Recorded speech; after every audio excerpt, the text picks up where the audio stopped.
So Prince William collapsed, like physically hit the floor inside the palace. And the story about why it happened is honestly way more interesting than the collapse itself. Because when you actually look at what was said versus what happened, the whole thing starts to unravel in a way that's genuinely strange. The official line is that Prince William was at some private family gathering, one of those events that's supposed to project unity. You know the type. Everyone's standing around looking composed for no audience except each other. And then suddenly he's on the ground, just crumpled. And palace staff rush in. There's chaos. Senior royals are visibly shaken, which is apparently a rare sight within those carefully guarded walls. And immediately the whispers start. Some people said it was stress, that the pressure of being heir finally just broke him physically. Others went darker, suggesting it was tied to tensions that have been simmering for decades. And here's the thing that gets me. The palace released no statements. Their strategy was silence, which, if this was just a medical issue, if Prince William simply fainted from exhaustion or dehydration or something totally normal, you'd release a statement saying exactly that. The prince is fine, he was feeling unwell, he's resting. Done. The fact that they said nothing at all is the first thing that doesn't add up. Because silence in a situation like this doesn't protect the narrative, it feeds the speculation. And the speculation that started spreading was about his bloodline, his actual parentage. The idea that Prince William might not be who the world believes him to be. Now, before we go any further, if you're into breaking down royal drama like this, hit subscribe to Crown Watch so you don't miss when we drop new videos. Okay, so let's get into the part that's genuinely unsettling. The story goes that long before Prince William was born, there were rumors floating through the palace about secret affairs and concealed letters and alliances that were designed to protect the monarchy at all costs. And I know that sounds like the setup to a period drama, but the persistence of these whispers is what's interesting. They never really stopped. They just adapted over time, passed down through generations of staff and insiders. People whispered about liaisons that went beyond duty, affairs that, if exposed, would shake public faith in the crown itself. And normally you'd dismiss this as exactly what it sounds like, gossip, the kind of thing that swirls around any powerful institution. But then there's the letter, and this is where the story shifts from vague rumors to something concrete enough that it supposedly made the future king collapse. According to the reports, there's a vault at Windsor Castle that holds the most sensitive royal documents, treaties, private correspondences, records too dangerous for public view. And inside that vault there was a letter, the edges yellow, the seal unbroken but fragile, as if the weight of what was inside was straining against the wax. The handwriting was described as uneven, nervous, the kind of writing that comes from someone consumed with fear and urgency. The ink bled in certain places like the pen was pressed down too hard, and the letter's message was apparently clear. Prince William was not who the world believed him to be. His parentage, the foundation of his entire existence as heir to the throne, was not what had been told. It detailed a diverted bloodline, a tainted legacy, a truth so profound that even the thought of it reaching Prince William's ears terrified the people who read it. And here's what I don't understand. If this letter was so dangerous, why wasn't it destroyed? Why keep it in a vault where it could theoretically be found? The explanation given is that it became a weapon of last resort, something that could be wielded when the moment was right, which means someone was keeping it as leverage. That's not preservation for history's sake. That's strategic. Someone decided this information was too powerful to erase, but too dangerous to use, so they locked it away and agreed that Prince William must never see it. Not until the right time, as a note beside it supposedly said. But what does the right time even mean in this context? When the crown was already secure on his head, or when scandal was unavoidable and this truth could be used as leverage? The ambiguity there is deliberate and honestly kind of chilling. It suggests the secret was being managed not for justice, but for survival. And so this letter sat there for decades, waiting. But a letter is just ink on paper until someone reads it aloud to the person it was meant to devastate. And when that finally happened, when Prince William was supposedly brought into a private chamber and handed this brittle yellowed confession, his reaction apparently went from nervous laughter to disbelief to dread. He looked around the room for someone to contradict what he was reading, and no one spoke. The silence confirmed it, and this is the part that would break anyone, I think. It wasn't just the revelation about his bloodline. It was the realization that other people already knew, that this truth had been sitting in a vault while he built his entire identity around being the heir to the throne. The betrayal wasn't just in the bloodline, it was in the secrecy. And his mind immediately went to his children. George, Charlotte, Louis. What would this mean for them? Would their futures be questioned, their legitimacy doubted, the legacy he'd promised to protect, the dynasty he'd prepared them to inherit? suddenly felt like a house built on sand. And that's when he collapsed. Not a sudden dramatic fall, but a slow surrender, the body following where the spirit had already broken. Catherine was there, according to the reports. Her face drained of color. She reached for his hand, told him to breathe, but couldn't mask her own fear. Because Catherine understands better than anyone the fragility of image and the cruelty of exposure. She knows the crown can't survive if the world sees its heir as a man without the lineage to sustain it. Princess Anne's reaction was reportedly one of firm resolve. She said family transcends blood, that Prince William was still her nephew, still the man she'd watched grow into a leader, which is a genuinely moving sentiment, but it clashes against the reported silence of King Charles, who was described as visibly tormented, torn between his duty as monarch and his role as father. His eyes betrayed sorrow, but his lips held no words of defense. And that silence from King Charles is the second thing that doesn't add up. If this letter was a fabrication, if the whole thing was nonsense, why wouldn't the king immediately say so? Why wouldn't he deny it outright? The fact that he apparently said nothing suggests either he knew the letter was true or he wasn't certain it was false. Either way, that's devastating for Prince William. Now let's talk about what this actually means for the monarchy as an institution, because that's where this gets really interesting. The British monarchy has survived on one principle above all others: the unyielding claim that the crown passes through a sacred line, untouched by doubt, unchallenged by scandal. It's not just tradition, it's the glue that binds the people to the throne. Strip away the belief in blood, and what's left? A fragile institution built on ceremony alone, vulnerable to collapse under the weight of disbelief. That's the nightmare this revelation creates.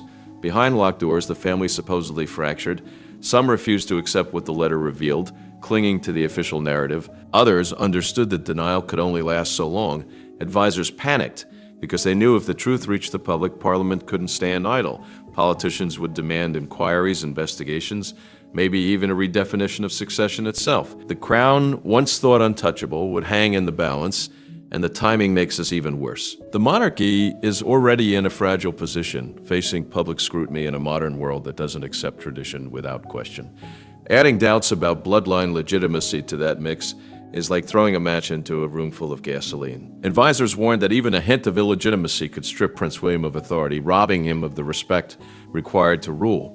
The monarchy has survived wars, divorces, scandals, but this is different. This is existential. And while all this was happening behind closed doors, the public started sensing something was wrong. The press caught the scent of scandal. Rumors of Prince William's collapse spread quickly. Tabloids asked questions the palace refused to answer. Was the heir to the throne ill? Was there a secret tearing the family apart? The more the institution tried to contain the storm, the more relentless it became. Silence, which had always been their shield, became their greatest liability. And that's when things got really messy inside the palace, because the revelation didn't just shake Prince William, it split the entire family. In whispered corridors and private chambers, sides were drawn. Some sought to protect him, others saw an opportunity to seize power. Princess Anne stood firmly in his corner, declaring that family transcends blood, that Prince William's character and service outweighed any question of lineage. She pushed back against anyone who tried to undermine him. But King Charles remained paralyzed. His silence created a vacuum, and in that vacuum, other people started scheming. There are rumored words from Camilla that spread like poison. If Prince William's legitimacy was in question, so was his right to succeed. Whether this was idle speculation or evidence of actual ambition is unclear, but the whispers ignited suspicion and added fuel to a fire already raging inside the palace. Advisors who once spoke in unison now clashed in secret meetings. Some believed standing behind Prince William would preserve stability. Others argued his very presence was a liability too great to protect. Allegiances formed like cracks in ice, spreading silently but swiftly, and looming over every conversation was the fear of leaks. The palace has faced scandals before, but never one this explosive. The truth, if exposed, could topple the monarchy in a matter of days. Every word spoken in confidence felt like a risk. Every advisor, every servant, every family member became a potential threat. It was a house living in dread where even trust was slipping away. What had once been a symbolic struggle for influence became a fight for survival.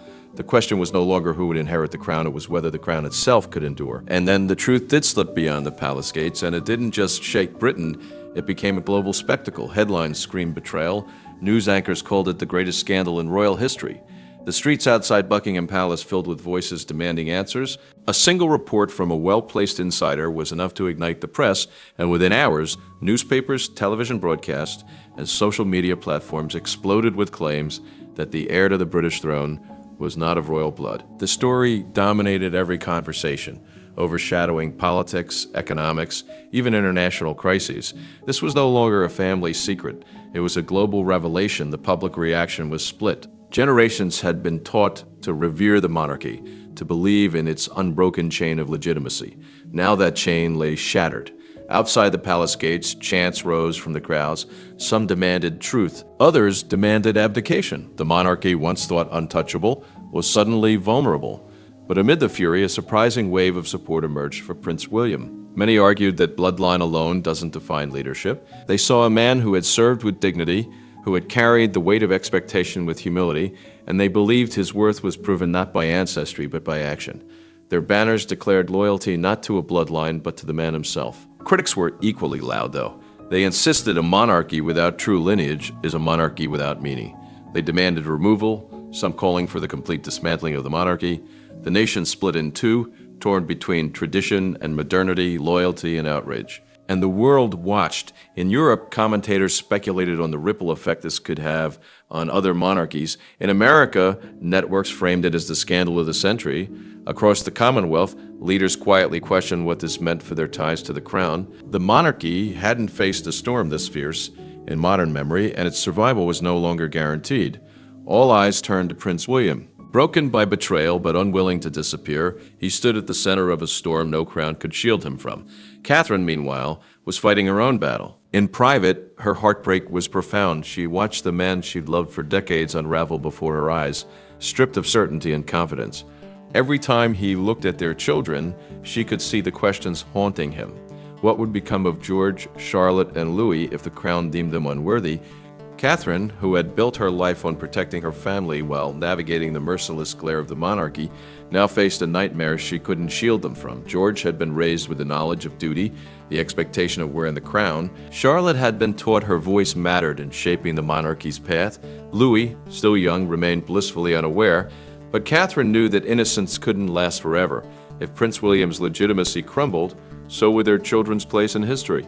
It wasn't just her husband's crown at stake, it was the legacy of her family, her entire reason for enduring the unrelenting pressures of royal life. She faced an impossible choice: protect her husband, the man breaking under betrayal, or protect the crown, the institution that had given her status but demanded her silence. She knew the monarchy's survival depended on strength and unity. She also knew her marriage depended on honesty and compassion. The two paths diverged, and either choice came with devastating consequences. There were moments late at night when Catherine allowed herself to question everything. Was it worth it? The titles, the grandeur, the relentless scrutiny? Had she traded freedom for a gilded cage that now threatened to devour her family? The palace walls, once symbols of safety, now felt like barriers trapping her in a life that no longer made sense. And yet, during the day, she stood tall, her composure unshaken, because if she faltered, if she revealed her fear, the monarchy itself would appear weaker. Her quiet strength became her shield. She comforted Prince William when he collapsed into despair, whispered reassurances to her children when they sensed tension, and carried herself with grace before the cameras. Though her world was crumbling, she refused to show the cracks. But even Catherine knew her strength couldn't hold forever. The storm was brewing, and soon she would face a choice no princess had ever faced before: stand with her husband against the crown, or stand with the crown against her husband. And then Prince William made his choice. Collapsed by the truth but not destroyed, he rose for one final stand. His voice, trembling yet unyielding, echoed through the palace halls as he declared that bloodline may define a crown, but it would never define his loyalty to his people. Instead of retreating into silence or allowing the scandal to consume him, he stepped forward to confront the world head-on. The pain of betrayal still lingered, but he refused to let that pain dictate his future. His resolve was born not from entitlement, but from love for his family, for his country, for the role he'd been shaped to play since childhood. He stripped away the illusion that had weighed on him and replaced it with a truth only he could embody. That leadership is not inherited, it's earned. He refused to let questions of bloodline erase decades of dedication. He reminded the nation of the countless moments he'd stood in service, the sacrifices he'd made, the life he'd committed to the people long before this revelation tore through the palace walls. He admitted his hurt, confessed his despair, but declared with conviction that none of it would weaken his devotion. His destiny would not be defined by the secrets of the past, but by the choices of the present. Catherine stood beside him, unwavering. Her presence was more than symbolic. It was a shield. She had carried him through despair, guided him through doubt, and now stood as the embodiment of strength and unity. Together, they represented not a fractured monarchy, but a partnership rooted in love and resilience. And then he turned his words to his children. His voice softened as he vowed to protect their legacy, to ensure George, Charlotte, and Louis would not grow up shackled by the same secrets that had nearly destroyed him. He promised a future where their worth would never be measured by whispers of legitimacy, but by the integrity of their actions and the courage of their choices. In that vow, he broke from centuries of tradition, redefining what it meant to be royal in a world that no longer bows blindly to blood. The nation remained divided. Some still demanded his removal, clinging to the old order, unwilling to accept a monarchy without unbroken lineage. But for many, his words struck a chord deeper than protocol. Crowds listened in silence, some with tears streaming down their faces, moved by the raw honesty of a man who had been broken yet refused to surrender. His pain became their pain, his defiance their hope. And though his stand couldn't erase the scandal, it transformed it. What had begun as a revelation meant to destroy became a moment of rebirth. The monarchy might never be the same, but neither would the people who witnessed its heir rise from collapse to courage. And honestly, the fact that this whole story hinges on a letter that someone chose to keep rather than destroy, a letter that was apparently sitting in a vault for decades as a weapon of last resort, that's the part I can't stop thinking about, because it means someone in that palace always knew this day might come, and they prepared for it not by telling the truth, but by saving it for when it would be most useful. That's not protection. That's a long game. And it leaves you wondering what other letters might be sitting in that